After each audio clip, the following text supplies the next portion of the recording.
Hi, I'm AJ Truck. And I'm Jeff Swiderski with AnnieMac Home Mortgage's Momentum Group, your trusted partner in the home buying process. At AnnieMac, we can strengthen your offer with our innovative program, Cash to Keys, giving you a competitive edge by allowing you to make a cash offer on your new home. Together, we've helped over 1,000 families move into their dream homes, and we'd love to do the same for you. Give us a call today at 401-486-0853 to get started.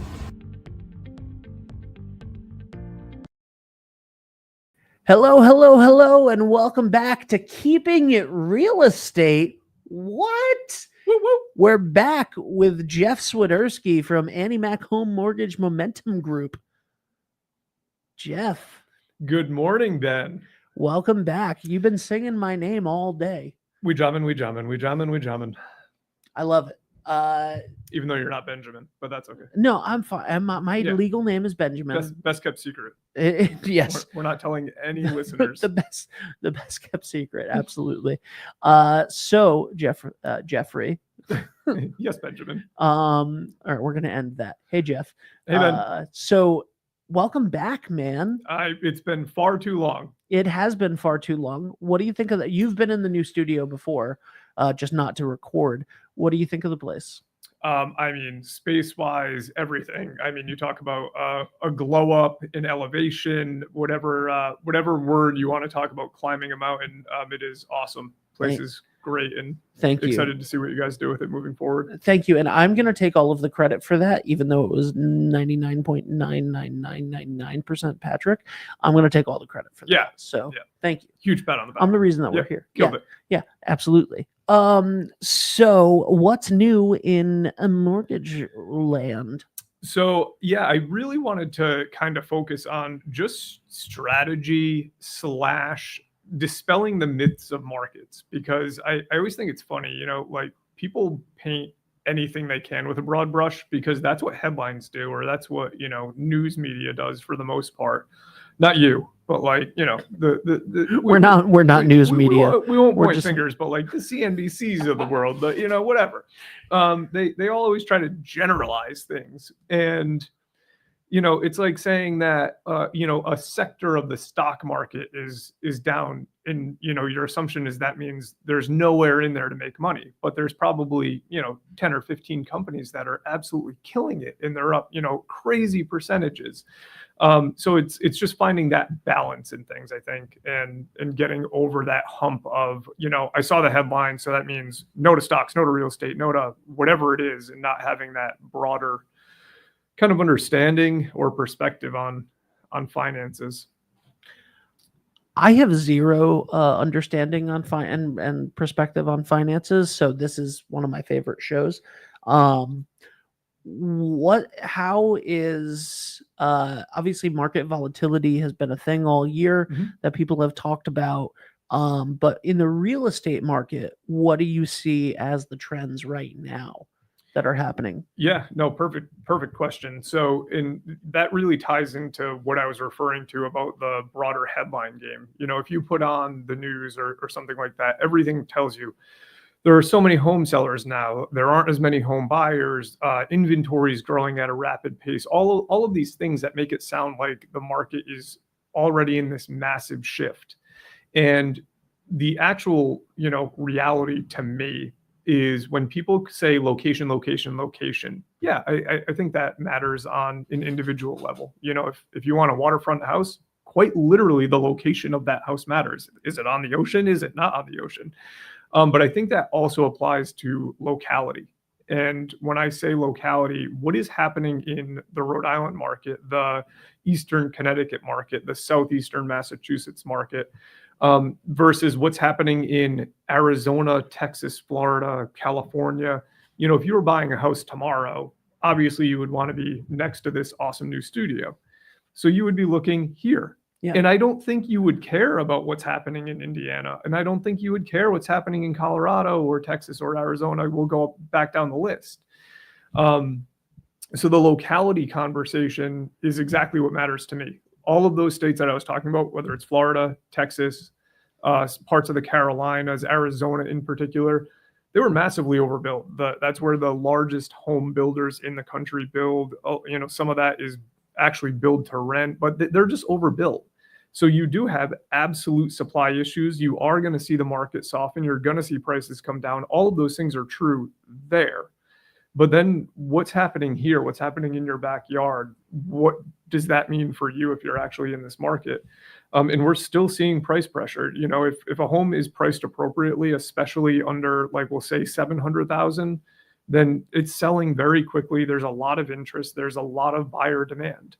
Once you get above that price point, yeah, it's a little more finicky now because, you know, maybe not as many people have $1 million sitting around, but there's hey, they can't all be as lucky as us. You know what I'm saying? Fair. I don't. If someone wants to buy me lunch today, that would be great. Is a $1 million lunch? Yes, it has to be. Yeah. So that's one thing that I love to talk through, because it's really easy to pull up that data as well. Like Rhode Island Living does a great job. You can pull up every month, they release a new monthly update, and it shows you a 3-month running average of how many days on market were listings, how many houses are pending, how many listings are there actively in the market.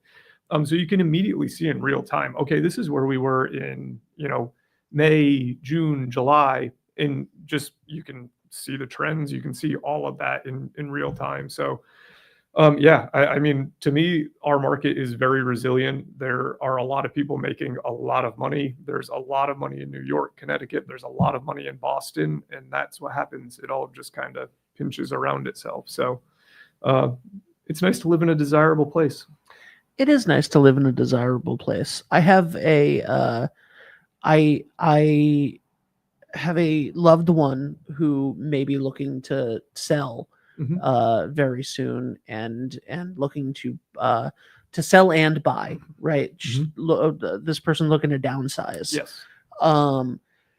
And you know, so it's a good, and they watch like national television. They watch the CNBCs of the world, and then they get very nervous about things. And I'm like, listen, I talk to realtors and mortgage lenders all the time. I don't think that that's the situation here. Yeah. That is not what I'm hearing about our local economy, our local market. And that's so important, because you see these national headlines for stuff, and it's like, you know, the United States is a gigantic place.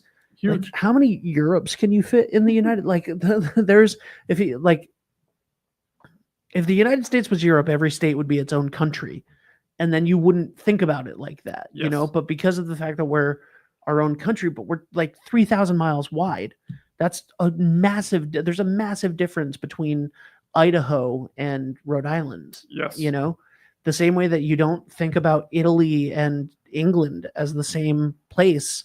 Like, you shouldn't necessarily, like, it's great that we have a shared economy and that we have shared values and all of these different things, but like, things happen differently in different places.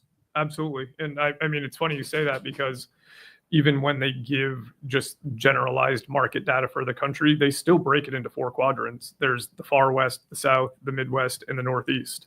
So you can actually, you know, take it a step further, just if you want to look at generalizations, you know. Same thing to your point, like Rhode Island's economy isn't the same as Vermont, especially like once you get far north, you know, it's a different world. Like, people don't realize how big the state of Maine is, but the amount of trees in Maine, you know, they're not really impacting what's going on in, you know, southwestern Connecticut that almost abuts New York City. Like, those are 2 different worlds. Yeah. So even generalizing it that way is a little bit of a stretch, but it at least gives you a better sense of, you know, you can see the market trends for the Northeast, and I agree. But it's funny that you bring up I assume older, if they're looking at downsizing, you know, that's just a generalization, but no, 34 brand new kids looking to downsize. Yeah, makes perfect sense. Yeah, pack those kids in one closet. I love it. That's what I'm trying to do. Cutting costs. 2025. So it's really funny you say that, because when you look at just age demographics right now, there are more people in their, we'll say 65 plus demographic, that are transacting in real estate than there are people in their 30s.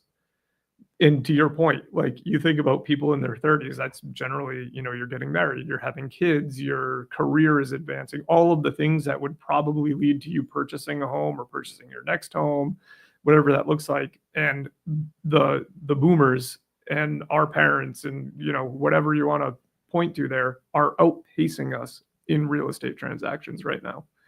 Every month for the last year, like it's crazy to me to think about that. But why is that? There's a lot of wealth tied up in that generation for sure. Yeah. They have the $1 million house and they're able to downgrade, and your family members point to the next house down that's smaller, easier to manage, all of those things. But it's interesting to see that dynamic playing out. So yeah, it's not uncommon at all. And then I think another interesting point in there, I can throw data out all day today, but the average American is sitting on like $325,000 in equity today. Wow. So that's average. Yeah. You think about medians and averages, like that means a ton of people have more than $500,000 in equity. So it becomes easier. It's more so having a strategy and having a plan in place to unlock that equity and make that move and that transition easy. Which is exactly what we do, by the way. Not a shameless plug, but this is literally your show. So it's never a shameless plug when it's your show when you're talking about your business. Like that's the point of the show, Jeff. But that's exactly what we do for that generation. Is we have two tiers under our Cash to Keys umbrella, which I know we've talked about before. That will allow someone. It's either buy now, sell later, or cash bridge. Can get into particulars if anyone wants to talk through it, but where we can actually value the current home so that they know how much money they have to carry forward into the next transaction. And then we can make that transition a lot more seamless, a lot less, pain intensive, if you will, because that's everyone's fear, right? Is I have to sell this house and I have to find this house. And how do you juggle or balance those two things? Because it's a lot easier to sell a house than find a house you want to buy in this market. That's the reality of the last 5 years in the state of Rhode Island. Yes. So we can help reverse engineer that for a client so that they can find this house, go under contract, feel confident that they know where they're moving, and then they can put this house on the market. Because you're taking into account the value of their current house. Exactly. In sort of maybe a similar way of like when you go to buy a multifamily home and you're taking into account the rent that will be coming in from the other apartments in that multifamily, you're able to use that as not proof of income, but as a value. Like, well, okay, it's unreasonable to think that you wouldn't get $500,000 for this house that you're selling because it's valued at over that. So you're going to get this amount of money, which means that we can make sure that you have this amount of money allotted for the next home. And then the Cash to Keys program can bridge that so that instead of waiting, I'm just trying to make sure that I understand this. Yeah, of course. So instead of sell my house, get the money in the bank, which can take a while with escrow and all sorts of other stuff, closing, all of that. You sell the house, you wait, and then you have to try to find a house. And there's some like area of time where you're like, well, what am I going to do? Rent an apartment, bridge, like go stay with family, rent a hotel. Like, what am I going to do in that period of time? And what if I don't find a home? What if I don't find something that I want in that is like, that's the hellscape that is my mind every time I think about selling a house and buying a new house. What are you going to do in the in-between? So you just touched on something that is near and dear to my heart, because the hellscape, that is the thought, right? Like we all have that naturally. We're human beings, where the little green fear guy sits on your shoulders and says, here's the 5 reasons you can't do what you think you want to do. And how do you overcome those 5 objections, right? And that's why most people don't start something. It's why you don't look to make that move. It's why you don't look to change your finances. It's why you don't look to do a lot of things in life, even outside of just finances. Because it's easier to say, here's my idea, and here are 5 reasons that it might be difficult. So I'm just going to stay content, because we're naturally inclined to be afraid of change. We're naturally inclined to not know how to overcome what we don't know. So yes, that is exactly what we do. We unlock that equity for a client so that they know exactly what their picture looks like. Instead of sitting there looking at the 5 fears, we can say, okay, here is how much money you actually have to carry forward. Here's how much you should be shopping for the new property. And here's the exact timeline. You can do it on your own terms. If you want us to hold this house for you so that you have time to move your entire life because you've been in this house for 30 or 40 years, I get it. It's relatable. We all have that family member who, they accumulate stuff and it's impossible not to. My kids always joke that it's Papa's junk. But it's relatable. You have things. So like piecing all of those things together, the financial picture, the timeline, the moving, it's a lot easier when you have a strategy in place. And that's exactly what we're able to offer. That's incredible. Thank you. I love that that's what you came in to talk about today, because I literally have had a note in my phone for the last month called Jeff, ask this question. That is it. That is call Jeff, ask this question for this loved one. And literally that's what you came in to talk about today. By pure coincidence. By pure coincidence. That is pretty funny, Ben. And unless you have this place bugged. I do. Yeah. Before you guys moved in, took a couple hours. Pretty easy. I knew it. I knew it. I noticed the cameras and the microphones. Yeah, I have a bug in your phone too, so it's kind of doubled down. I love the idea of like, I think somebody's watching us in this room right now. Oh no. They're in the plant. No, Jeff, the camera's right there. They're in the plant. There's literally cameras on us. We can see them already. We don't need to bug the room. Everything I say is live. So that is awesome. Wow. Okay. So for this show, we're gonna come back on Thursdays. Thursdays at 9, and you guys are gonna be able to ask Jeff real estate questions. You should always, if you're looking to purchase a home, and I don't mean like you're looking to purchase a home right now. I mean like you'd like to purchase a home 3 years from now and you don't know where to start. You'd like to purchase a home, at some point in the future. Call Jeff at 401-486-0853. Send him an email at annie-mac.com and ask these questions now, because do you think that you're not in the right financial situation to purchase a home right now? You think that you're 5 years away from purchasing a home right now because you've got debt, because you had undesirable things, because your credit score is not what it should be. You think that you're not in the realm of purchasing a home right now. Well, I have good news and bad news for you. The good news is you may be closer than you think. And the bad news is if you think that you're 5 years away and you don't start doing the right things right now, then in 5 years when you go, okay, maybe I'm good now, and you go to contact it, oh, actually, you're still 3 years away because you weren't following the right steps. You know how you can follow the right steps? Call Jeff.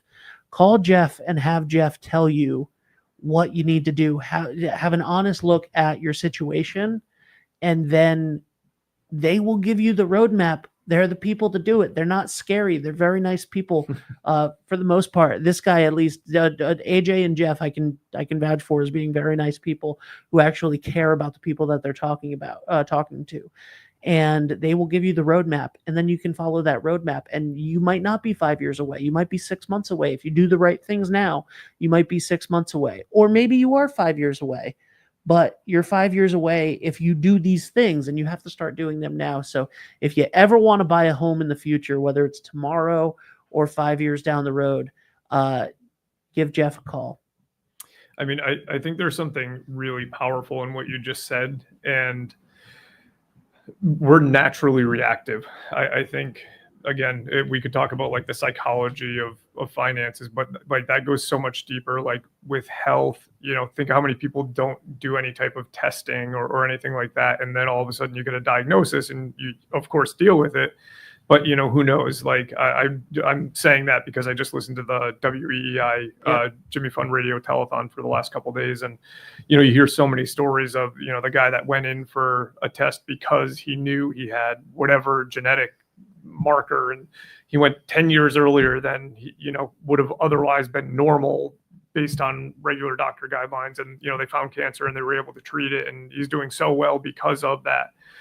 Same thing with finances. What you do, to your point, today matters so much in the grand scheme of compounding your wealth or compounding debt. It's it's one of two paths, right? Like you're either getting generally further behind or further ahead. Yep.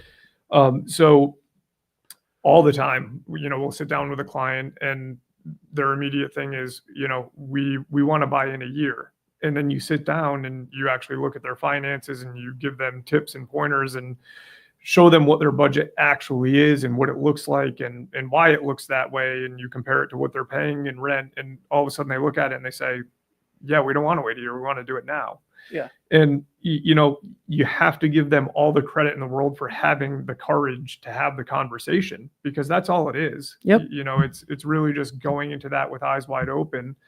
But it's always funny to me because when I hear I want to buy in a year, it almost always to me says, I'm nervous that I can't do this right now. So I'm putting up a shield just in case you say this doesn't work, that doesn't work, this isn't realistic.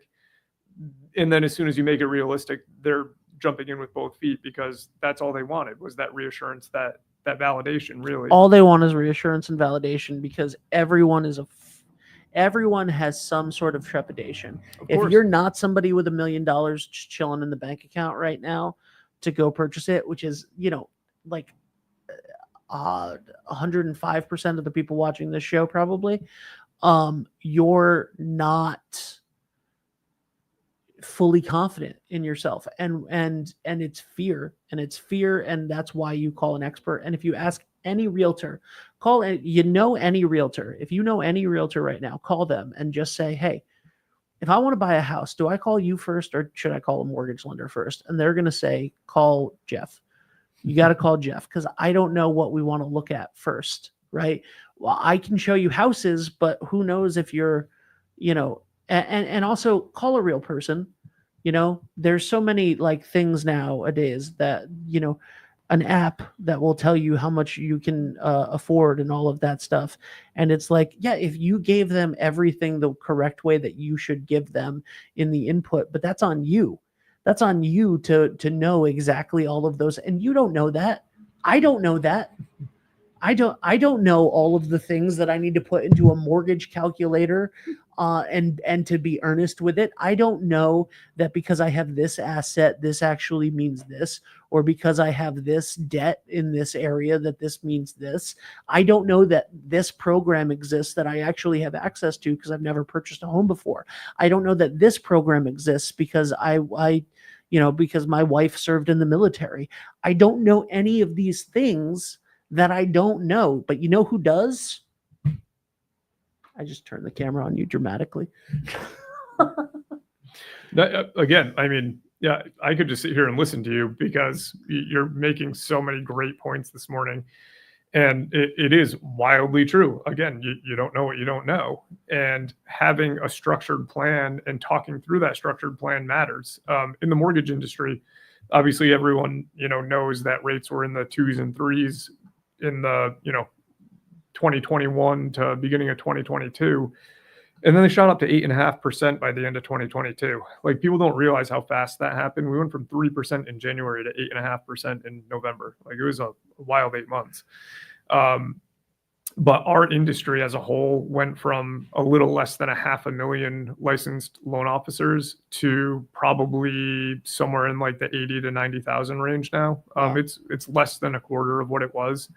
And it's, I'll say somewhat of a feather in the cap moment for me, that we are where we are, how resilient our business has been, because it is not an easy business right now. The statistics tell you that, everything tells you that.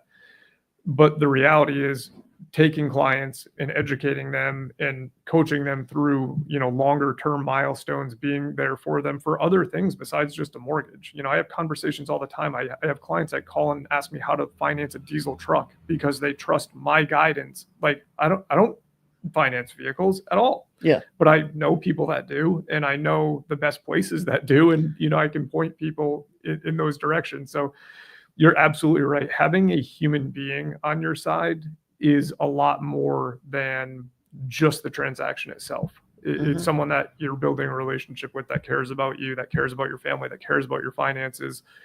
I sat down with a client yesterday and she said, well, should I take $10,000 out of my IRA to put towards the purchase? And I said, a lot of people would tell you yes.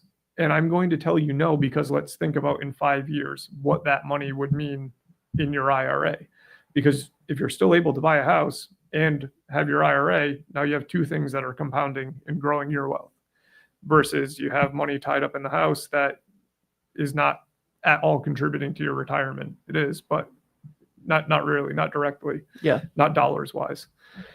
So yeah, it's definitely a very, very valid point to not talk to an app about your finances. I know the bar feels lower, but like you said earlier, we're human beings. We're all in this together. So. Oh my God. Yeah. Hey, listen, AI can help you do a lot of things, but it repeats what you put into it. Mm-hmm. And so if you don't know what you don't know, then you're asking the wrong questions. And if you're asking the wrong questions, then you get the wrong answers and you go down the wrong path, and all of this stuff happens. And then if you were 6 months away from purchasing a house, or you actually could have done it now, and then you start doing things that that are actually wrong, that are actually bad advice. You actually, you decided to do something that you read online to raise your credit score, and did the opposite happened, or it over leveraged you. And then you mess up and you fall behind on things because you tried to do too much. And you're like, well, I'm going to ask ChatGPT about this because it's embarrassing to call a mortgage lender. It's not. It's. I know it feels it, but they're good people trying to help you do the things that you need to do, because that's the that's the relationalness of the business too, right? Like if Jeff helps you and your family get into your dream home, you have friends and you have family members and you have other people that that gotta live somewhere, and they're probably going to be in the general vicinity of your area. And you know what is going to be the best thing in the world? When you say, like I said to that loved one that I've been talking about, I got a guy. And what does I got a guy mean? I got a guy, or I got a girl, or I got a person that I trust, that I know, that I like, that can help you. And that is the best recommendation in the world. And you don't get that recommendation by judging people when you look at their finances to purchase a home. You don't get that recommendation. You don't get that word of mouth by not being anything other than an incredibly helpful partner. And there's a reason why 10 years ago, more than 10 years ago, I got told, hey, if you want to purchase a home, you got to call my guy. You got to call Jeff. Thanks, Ben. End of the show. Well, I mean, I got a guy. It's Southern Rhode Island. If you don't got a guy, if you don't got a guy, and you know what I mean. Do you got anything if you don't got a guy? I don't think you have anything if you don't got a guy. Very well said. It's an interesting. This show today would have been perfect if I had a haircut. Yeah, I mean, well, I got a guy. I got a guy. I got to go see my guy. I got to go see Carlos. If that's our one flaw. Yeah. Non-shameless plug for your barber. Yeah. Mr. Barber's barber. Mr. Barber's barber. The barber's barber. Yeah, I mean, the barber's barber. The barber behind the barber. Yeah, that's an important barber. Yeah. My train of thought is gone. So good. Yeah. Good. Yeah. Good. We're just keeping it real estate. Absolutely. And haircuts. Yeah. We be jamming. We be jamming.